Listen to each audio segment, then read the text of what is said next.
welcome to Council Agenda. I'm Dan Gimbel. Council Agenda is a show short series here on WMCT that gives councilors an opportunity to come by and talk about things about their wards or on a citywide level. And today we have President Arthur Vigeant here. How you doing? Fantastic. How about yourself? I'm very well, thank you. Thanks for having me again. Hey, no problem.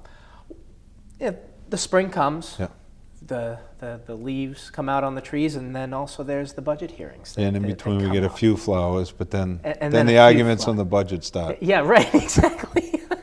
So let's talk about that. What are you anticipating this time around? Well, the mayor's been keeping the budget pretty close to the vest this year.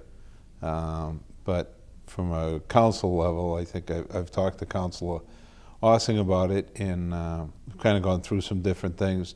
It looks like the number for local aid from Boston is pretty much set at this point, and we'll probably see somewhere around $1 million reduction.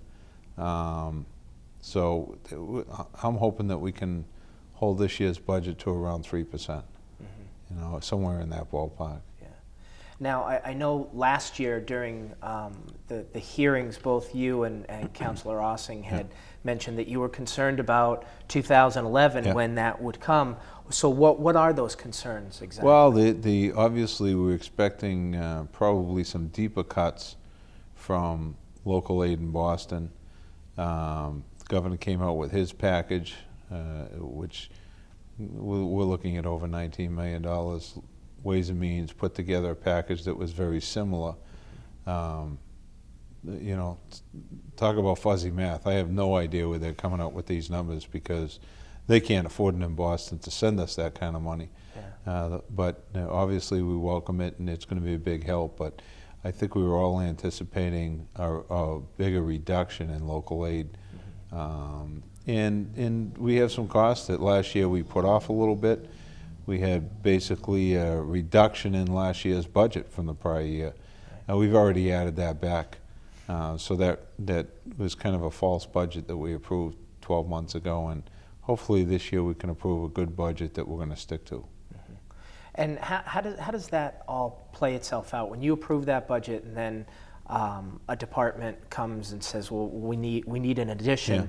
I mean, are you initially going, oh, let's just stick to what we have, or are you wide open to it? You know, it's kind of funny. Years ago when Diane Green was the city auditor, she had dealt with other communities, and she said, really, this is the only community she's ever been involved in that allows departments to overspend the way we do. We need to do a better job of managing the money that we approve. And come justify your budget, let's approve a number, and then you need to stick to it. You know, there's going to be emergencies that come up, but good managers can work themselves through many emergencies. You know, Councilor Ossing I use for an example a lot, that he only works in a nuclear power plant. They have emergencies all the time. He can't overspend his budget, period. But here we seem to allow it to happen, and you know, I think we need to hold our managers to the fire a little more with the spending. Now, you do have a newbie there going through his first one, and last time you and I talked, you were jokingly saying, you know, you kind of try and help him out a bit and make sure he doesn't say too many, you know, silly things. But now at this point with the budget, how do you go about that with Elder? Do you guys talk to him at all about absolutely. I mean, Matt's jumped in with both feet, and he's doing a good job, and he's got projects coming up in his ward. He's had issues already, so he's had to deal with them firsthand, actually on a personal level with him, and flooding and things like that to his neighborhood. I know that Councilor Farrell's been working with him also, but you know, Matt's gonna do a fine job when it comes to the budget this year. I'm sure he's been a quick learner, and he'll keep going. A lot of councilors come on the program and they talk about the city streets. You know, people complain about the city streets a lot. So is that something that you'll be earmarking for a good budget this year, like more so than maybe in previous years? Well, some of the concerns I know that I have and other councilors have is we still have money that we've approved in prior years that hasn't been spent yet. You know, first question we have is, why hasn't it been spent when the roads are in pretty poor shape? And we got an extremely large bond package down from the mayor about a month or so ago. We sent it back to her and asked her to cut it down to the priorities. she decided to send it back to us with backup information for the projects, but there was $25–30 million in requests, which is, the DPW couldn't get the work done in a timely basis. It'd be crazy to tie the money up. There's no reason to approve something like that. My feeling is we find out what we can do over the next 12–15 months, approve that much, leave the rest in committee, and as things get done, we just keep approving more. So we don't wait for the mayor to come down with another appropriation. The intent is always to come down every year with something, and every mayor has run into other things that they had to take care of, and the bonds kind of get put to the side. So by the time they come down 2–3 years later, it's a big number. So we'll take a look at those. I've driven around and looked at every street. Some make very good sense. They're just in awful, awful condition. They need to be done. Others, I'm questioning why they're on the list and not some other streets. You start when you drive around, and I try to almost every day to take a look at projects. Some you're just questioning. Maybe there's the other reason why it's on the list. But my feeling is let's approve 8, 10, 12, whatever they can get done in the next 12–15 months, or get into in the next 12–15 months. And then, 6–9 months from now, these projects are moving along, we'll approve a couple more and keep them going. But my main concern is they're still sitting on money that hasn't been spent from prior bonds. Let's get those projects moving. There's, like Washington Street, after the money was appropriated, it was decided, well, maybe we should have, done the whole street instead of half of it. Well, I think there should have been more forethought in taking a look at it, and let's approve it and get it done. Bolton Street was approved a few years ago. Good thing we didn't get it done, because last year it was brought up, the commissioner brought up to us, we have to do some water connections because there's lead lines in them. Well, why wasn't that planned when we originally appropriated the money a few years ago?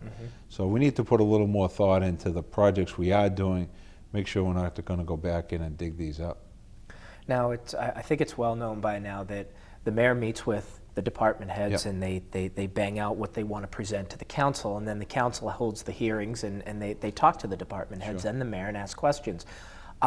Is it appropriate? Is it allowed? And do councilors take advantage of maybe talking to department heads outside of those hearings?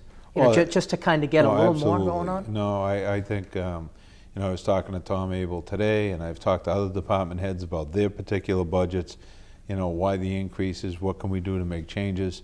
It shouldn't be just a question of last year's budget and I'm going to go up 5% this year.